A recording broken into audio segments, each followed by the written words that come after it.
The millionaire hotel owner thought he was saving a poor boy from his cruel niece when he fired her for throwing water in the boy's face.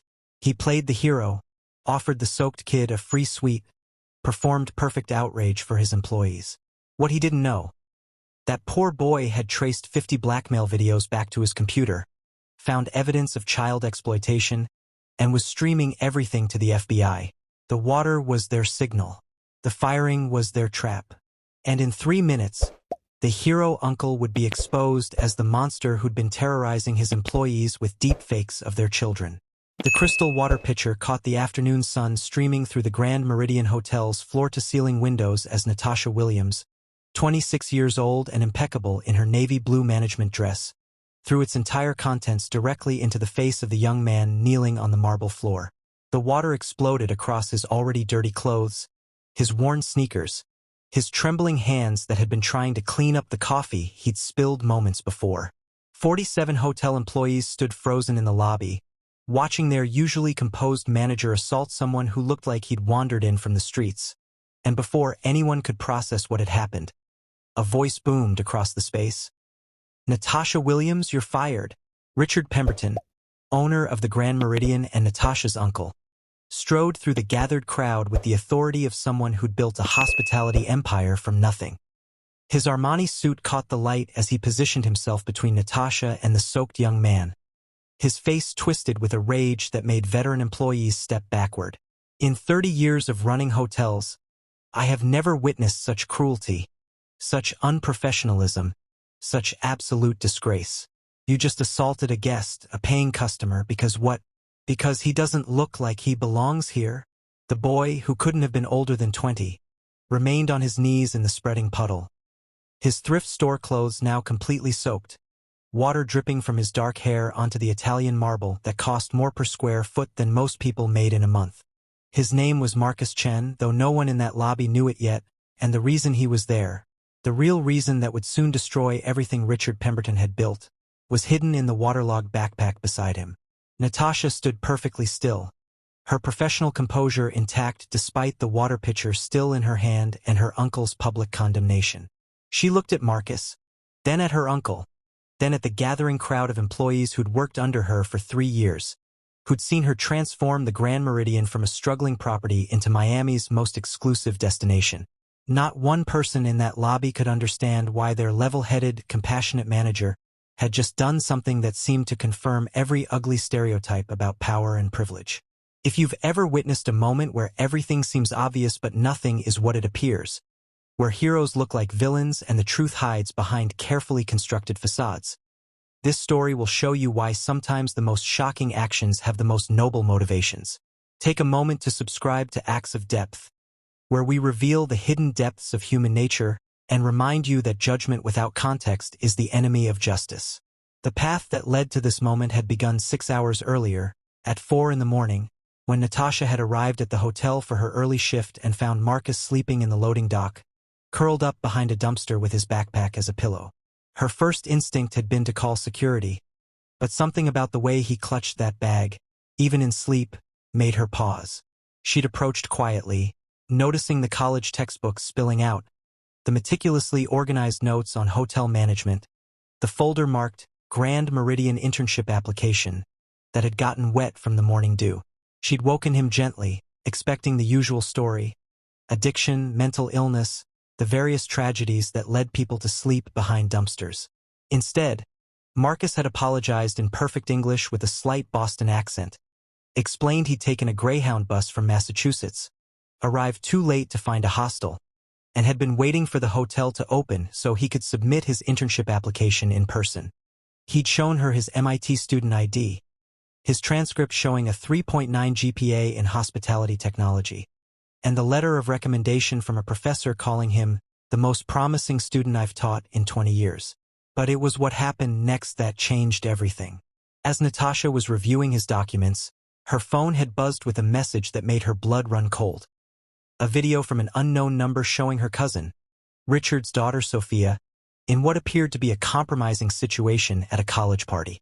The message was clear: pay $50,000 or the video goes viral.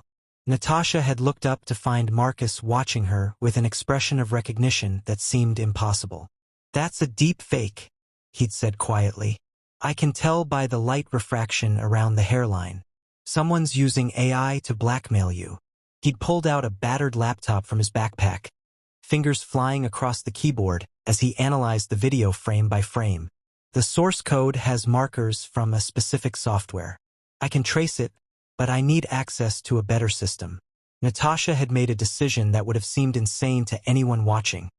She'd brought the stranger, this homeless college student, into her office and given him access to her computer.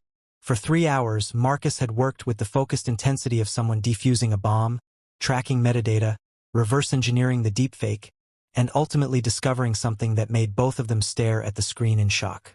The blackmail attempt hadn't come from some random criminal. The IP address traced back to the Grand Meridian itself, specifically to the executive offices. Someone inside the hotel, someone with high-level access, was trying to extort Natasha. And as they dug deeper, they found more. Dozens of similar videos targeting other employees. A systematic campaign of blackmail and manipulation that had been operating for months. "We need to tell security," Marcus had said. But Natasha had stopped him with a look of dawning horror. "Security reports to my uncle," she'd whispered. "And this IP address, it's coming from his office subnet." They'd spent another 2 hours gathering evidence, Marcus's expertise in digital forensics revealing a pattern of embezzlement, blackmail, and worse. Richard Pemberton had been using his position to exploit employees, guests, and even his own family members. The Grand Meridian's success hadn't been built on excellent service, but on leveraging secrets and destroying anyone who opposed him. The revelation about Richard Pemberton had left Natasha and Marcus in an impossible position. They sat in her office as the sun rose over Miami. Evidence of years of criminal activity spread across the computer screen, both understanding that exposing Richard would mean destroying not just him, but potentially the livelihoods of hundreds of innocent employees.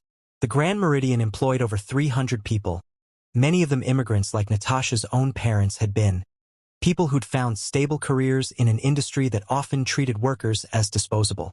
"There's more," Marcus had said quietly, pulling up another file that made Natasha's hands shake.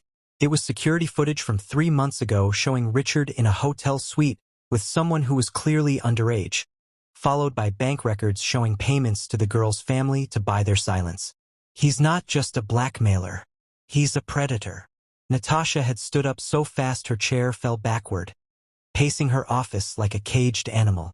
Her uncle, the man who'd given her a chance when no one else would hire a young black woman for management, who'd spoken at her business school graduation about integrity and honor, was a monster hiding behind charitable donations and Chamber of Commerce awards. But what made it worse was the systematic nature of it. Richard had built an entire infrastructure of exploitation, using the hotel's surveillance systems to gather blackmail material, its financial systems to launder money, its reputation to lure victims. "We have to stop him," Marcus had said, but then added the question that hung between them like a blade. "But how do we do it without destroying everyone else?" That's when Natasha had conceived the plan that would lead to the scene in the lobby. A performance so shocking, so public, that it would force Richard to reveal his true nature while protecting the evidence they'd gathered. She'd looked at Marcus, this brilliant young man who'd come seeking an internship and instead found himself in the middle of a criminal conspiracy, and asked him to trust her with something that seemed insane. "I need you to go to the lobby at exactly 10 o'clock, she'd said. "Order a coffee from the bar, and make sure you spill it near the executive seating area. Make it look accidental but stay to clean it up. When I come out, no matter what I do, no matter how it looks, you need to stay silent and trust me." Marcus had studied her face, seeing something there that made him nod slowly. "You're going to make yourself the villain to expose him." "I'm going to make him think he's won," Natasha had corrected. "Richard's weakness is his ego. He loves public displays of power, loves humiliating people when he has an audience. If he thinks he's catching me abusing my authority, he'll escalate, and when he does, he'll access his systems to document it for my termination. That's when we'll have him." What neither of them knew was that Richard had been watching them through hidden cameras he'd installed in every office, including Natasha's. He'd seen Marcus enter, seen them working at the computer, and while he couldn't see what they discovered, he knew his niece had found something. The water pitcher incident wasn't just a trap for Richard. It was Richard's trap for them, though he didn't realize he was playing into Natasha's deeper game. At exactly 10 o'clock, Marcus had entered the lobby wearing the same clothes he'd slept in, looking every inch the struggling student who didn't belong in the Grand Meridian's marble and gold opulence. He'd ordered a coffee from the bar, paying with crumpled bills he'd counted 3 times, and then, as planned, he'd accidentally knocked it over near where Richard always held his morning meetings with international investors. The coffee had spread across the marble in a dark river, and Marcus had immediately dropped to his knees, pulling paper napkins from his pocket to clean it up. The staff had watched with the kind of detached sympathy reserved for people clearly out of their element, someone trying to fix a mistake in a world that wouldn't forgive him for existing in it. That's when Natasha had emerged from her office, and instead of the measured response everyone expected, she'd grabbed the water pitcher from a nearby table. The first person to gasp had been Jennifer from housekeeping, who'd watched Natasha spend her own money to buy Christmas presents for every employee's children. The second was David from security, who'd seen Natasha stay overnight with employees' family when their son was in the hospital. They couldn't reconcile the woman throwing water in a poor young man's face with the manager who'd earned their loyalty through 3 years of consistent kindness. But Richard's reaction had been exactly what Natasha had predicted. He'd burst from his office with theatrical outrage, his phone already recording, documenting what he thought was his niece's downfall. He'd pushed through the crowd, positioning himself as the defender of the downtrodden, the noble owner protecting a guest from his cruel manager. His performance was perfect, hitting every note of righteous indignation. "You're not just fired," Richard had announced, loud enough for everyone to hear. "You're finished in this industry. I'll make sure every hotel from here to Seattle knows what kind of person you really are. Assault, discrimination, abuse of power. It all ends here." He turned to Marcus, his voice dripping with false sympathy. "Young man, I am so sorry for what my former manager has done to you. The Grand Meridian will cover your cleaning, any damages, and I'd like to offer you a complimentary stay in one of our suites." Marcus had looked up from the floor, water still dripping from his hair, and said something that made Richard's confident smile falter. "I don't want a room. I want a job. I came here for an internship." Richard had laughed, the sound sharp and cruel despite his sympathetic facade. "An internship? Here? Young man, I appreciate your ambition, but perhaps you should aim for something more appropriate to your circumstances." That's when Natasha had played her next card, her voice cutting through Richard's laughter like a scalpel. "His name is Marcus Chen. He's an MIT student with a 3.9 GPA, specializing in hospitality technology and digital security. He's also the person who discovered that someone in this hotel has been running a blackmail operation from the executive offices." The lobby fell silent with the weight of Natasha's words. Richard's face cycled through expressions: confusion, calculation, and finally a cold mask of control as he processed what his niece had just revealed. The phone in his hand, still recording, became a weapon turned against him as 47 employees leaned in, their loyalty suddenly uncertain, their attention split between the soaked young man on the floor and the revelation hanging in the air. "That's a serious accusation," Richard said, his voice steady but his eyes flickering toward the exits, counting security positions, measuring distances. "And frankly, Natasha, it sounds like the desperate lie of someone trying to justify assault. Security, please escort Ms. Williams from the premises. And call the police, we'll be pressing charges." But Marcus was already pulling his laptop from his waterlogged backpack, the device wrapped in plastic he'd had the foresight to protect.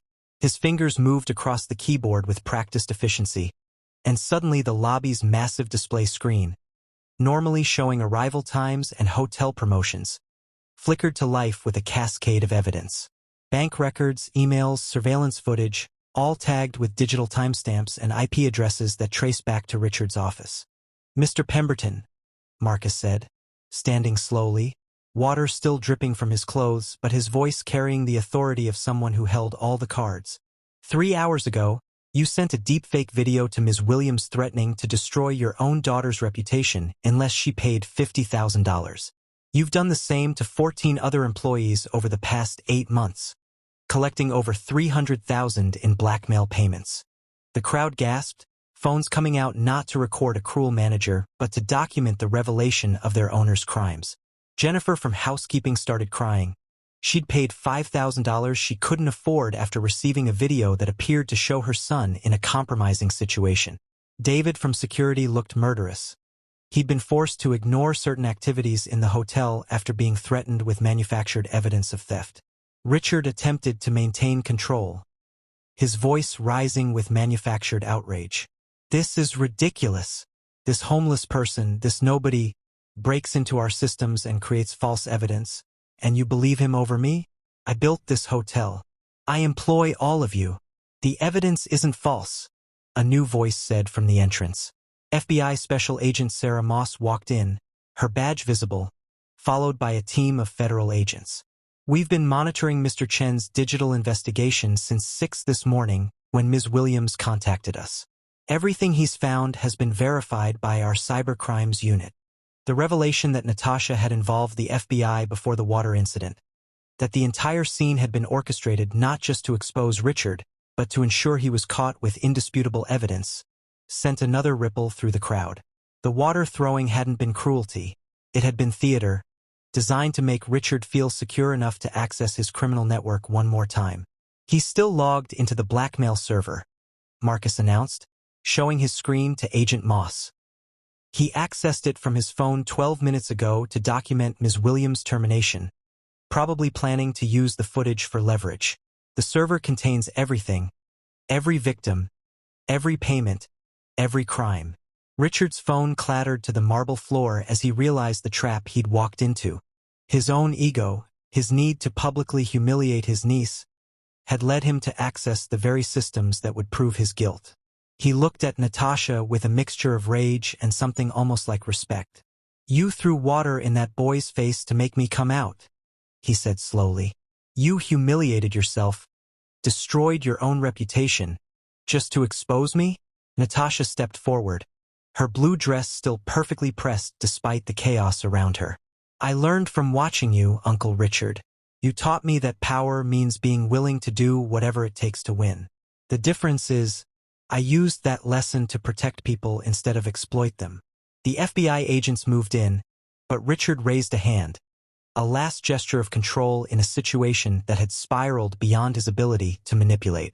Wait, before you arrest me, I want everyone here to know something. He turned to address his employees, the people he'd terrorized and exploited. Your precious Ms. Williams? She's not the hero you think she is.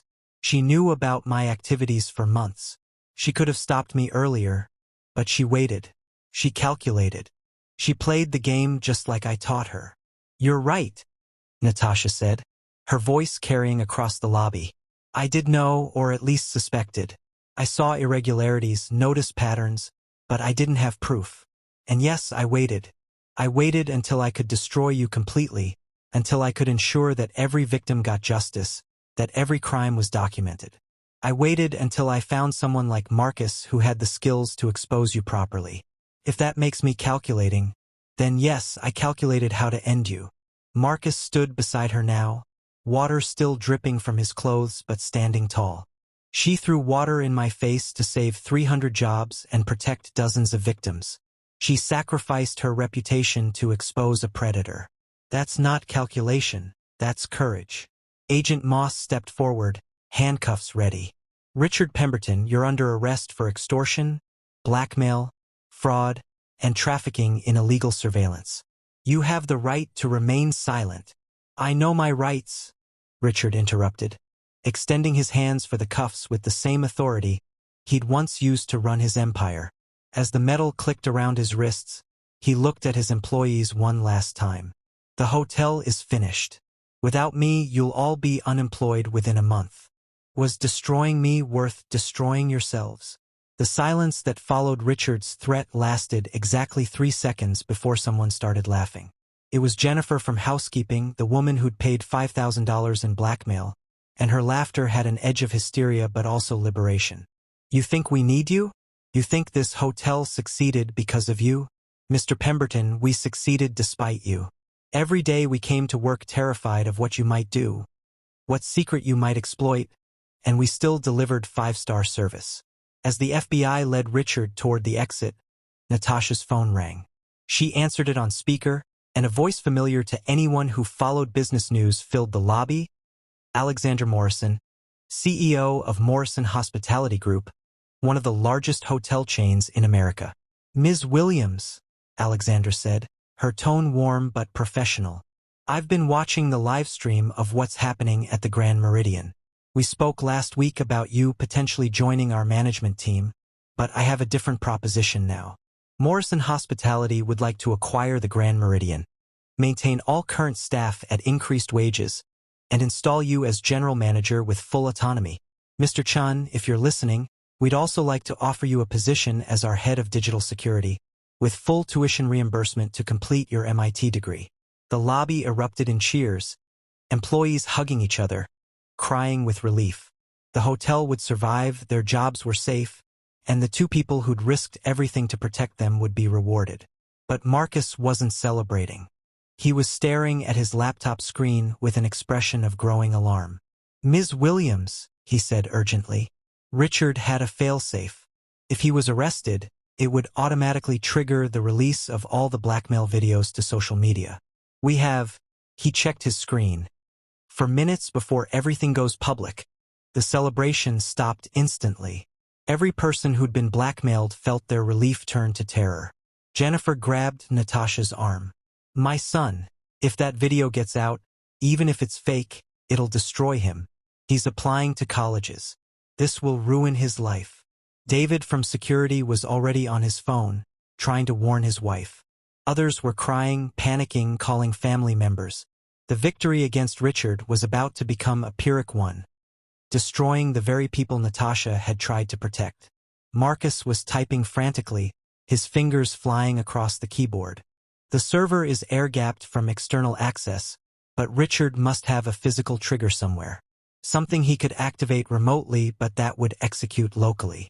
He looked up at Natasha. His office. If there's a fail-safe device, it would be in his office. Natasha ran, her heels clicking against marble as she sprinted toward the executive elevator. Marcus followed, his waterlogged shoes squelching with every step. They had 3 minutes and 30 seconds.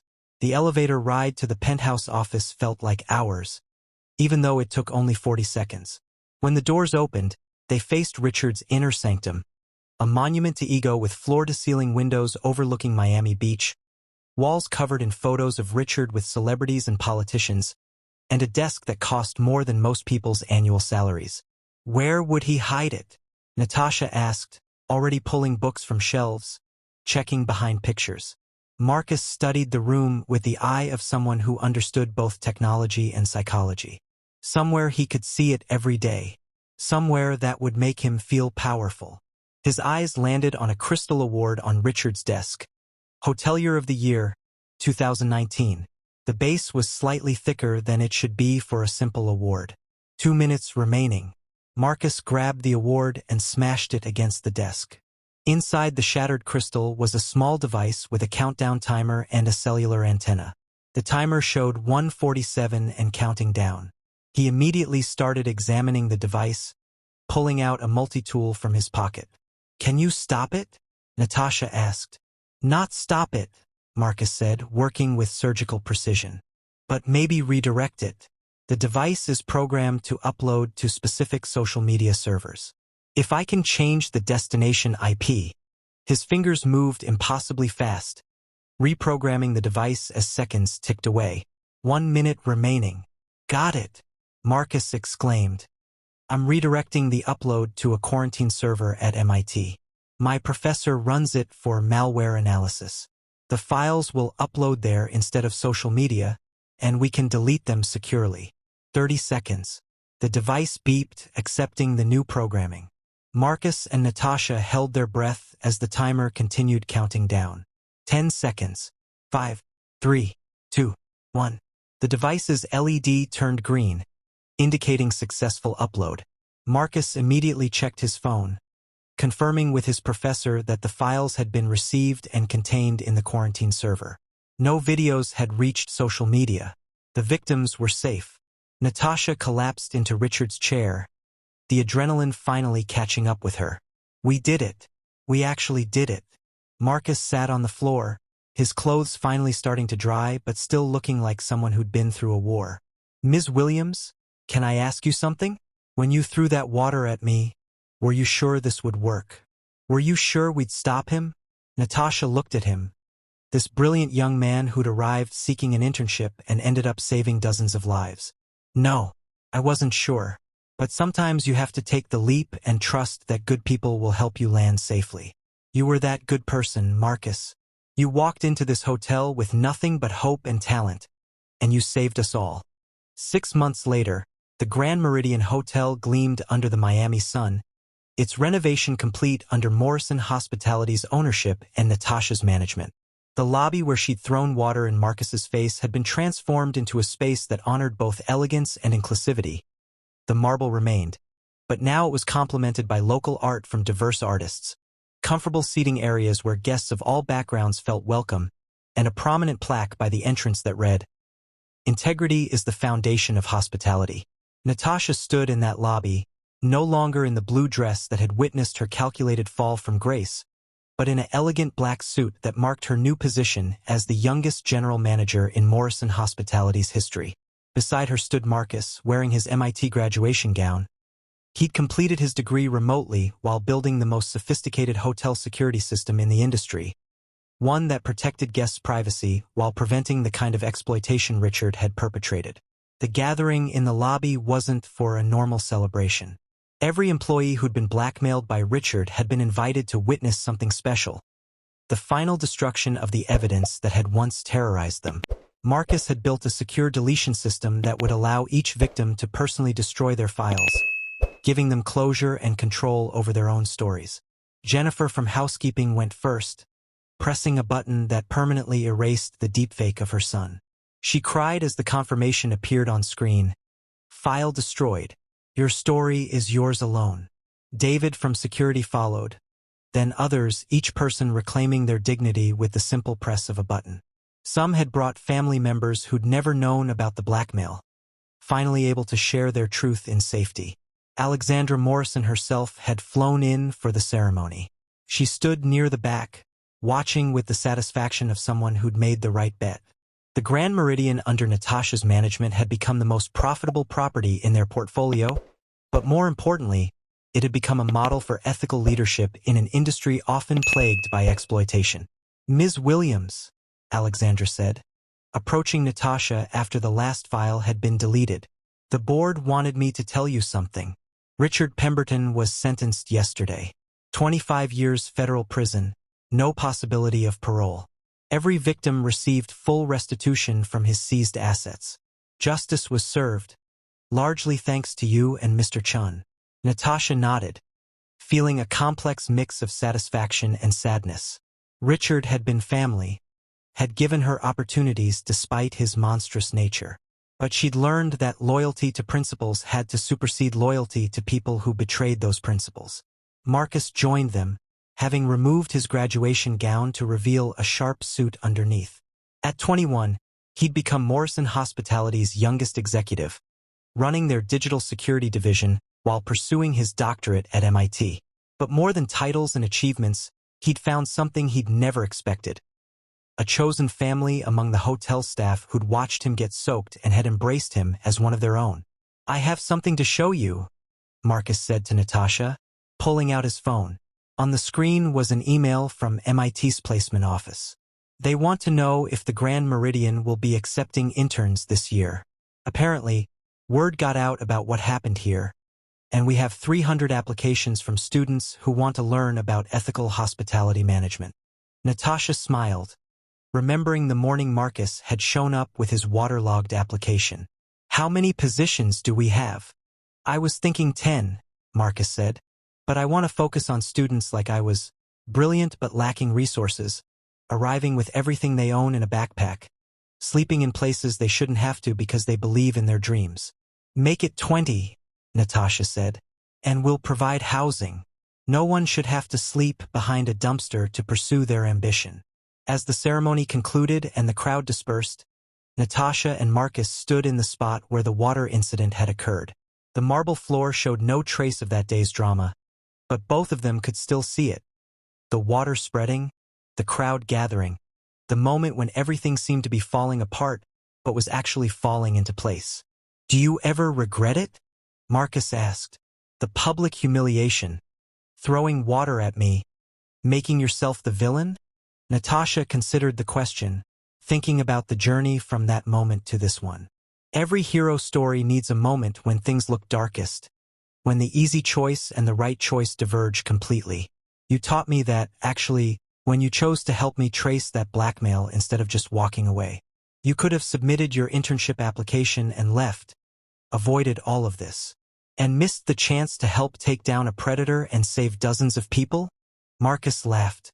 Besides, getting water thrown in my face by the woman who would become my mentor and friend? That's a story worth living through. A young woman entered the lobby, carrying a worn backpack and looking exhausted but determined. She approached the front desk, pulling out a crumpled application form. Natasha and Marcus exchanged glances, recognizing something familiar in her desperation and hope. "Excuse me," the young woman said to the receptionist. "I know I look like a mess, but I came here for the internship program. I took a bus from Detroit, and I've been studying the Grand Meridian's transformation. I want to learn from Ms. Williams and Mr. Chen about ethical leadership and using technology to protect people." Natasha walked over, Marcus beside her. "What's your name?" "Aisha. Aisha Thompson. I know I don't look like much right now, but you look like someone who traveled a long way for an opportunity," Natasha interrupted gently. "Someone who believes in something bigger than themselves. That's exactly how all the best stories begin." Marcus nodded, remembering his own arrival. "Come on, we'll get you some coffee and dry clothes. Then you can tell us why you really came here. Because someone who takes a bus from Detroit has a story worth hearing." As they led Aisha toward the offices, Natasha caught a glimpse of their reflection in the polished marble. Three people from different backgrounds, different struggles, united by the belief that hospitality meant more than luxury service. It meant creating spaces where dignity was universal, where power protected instead of exploited, where a young man in worn clothes was worth the same respect as anyone else. The Grand Meridian had become more than a hotel. It had become a testament to the idea that sometimes the most shocking actions have the most noble intentions. That throwing water in someone's face might be the first step toward washing away corruption. That a homeless student with a laptop could bring down a millionaire predator. That integrity, in the end, was the only luxury that truly mattered. The story of the water incident would be told for years in hospitality schools and ethics courses, but for Natasha and Marcus, it would always be simpler than the case studies made it seem. It was the story of two people who chose to trust each other in an impossible situation, who sacrificed their comfort for others' safety, and who proved that sometimes the person everyone thinks is drowning is actually the one pulling everyone else to shore. As the sun set over Miami Beach, painting the hotel in shades of gold and amber, the Grand Meridian stood as proof that justice, like water, always finds its level. And sometimes, it takes a splash in the face to wake people up to the truth.